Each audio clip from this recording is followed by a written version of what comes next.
I was on a call with a venture capital firm last week talking about something that I talk about a lot with our clients and with their investors, and that is when will marketing start producing sales?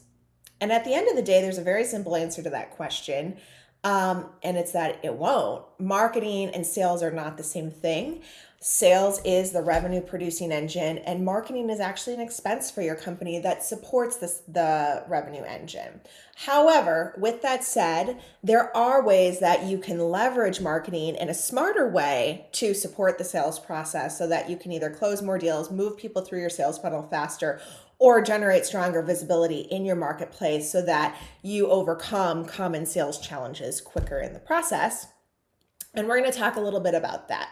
But first, I'm Courtney Galster. I am the founder and president of Amplify Marketing. We're a digital agency that works with professional service firms, financial firms, community banks, and health tech companies to create growth and leverage digital marketing to support the sales process.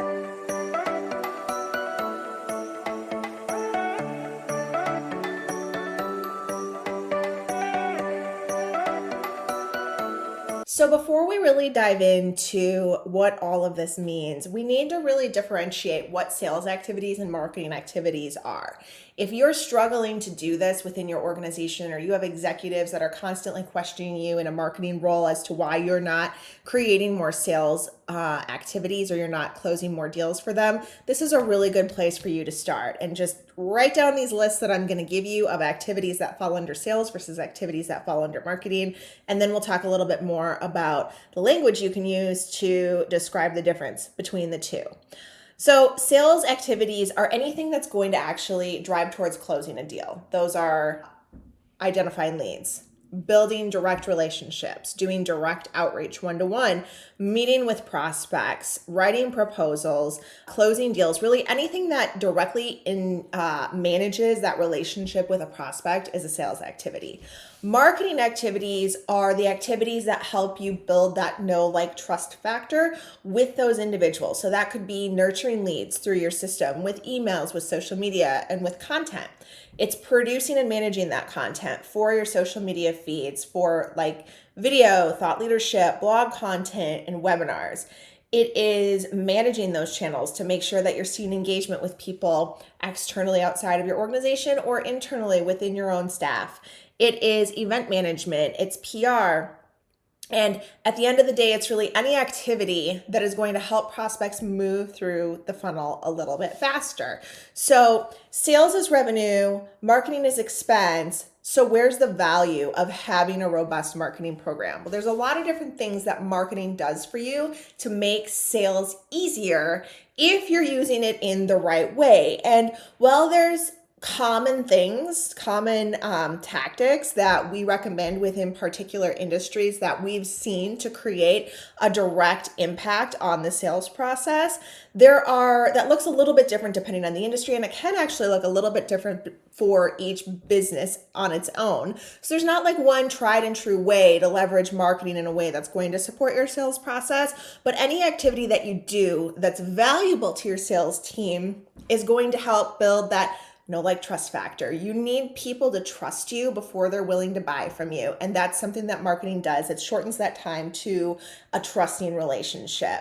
It creates brand recognition. So when you're walking into a meeting, there's not going to be a question of, oh, and who are you? I've never heard of your company. If you have a good marketing program, you're going to have that brand recognition walking into a meeting or when you're doing outreach with a prospect. It's not going to feel slimy or shady or like you're coming out of left field because they've already heard of your business or seen you online.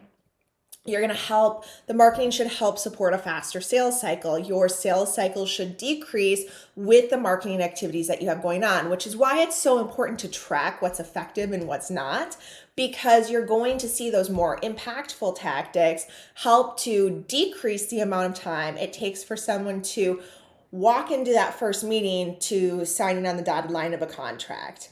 It creates an understanding of value. So when you are able to consistently share the value that your company provides or the value that your service or product provides, and you're able to do that in an ongoing basis through a variety of different mediums, through video, through social, through email, that end prospect has already heard your message and it's already ingrained in their system. In our experience, it takes over 20 interactions with a individual before they know, like, and trust you enough to even consider working with you. And that marketing component is what really helps speed up and shorten that sales cycle.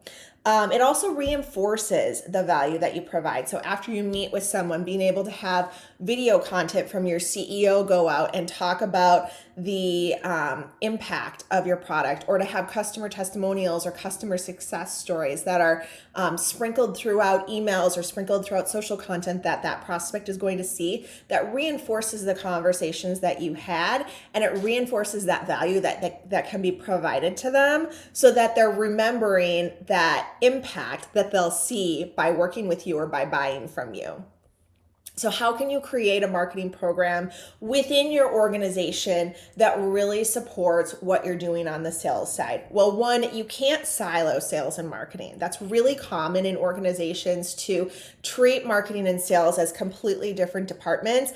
And when those two areas are siloed, you just can't get that collaboration and you can't get that cohesion that helps marketing translate the expense of marketing into revenue for sales.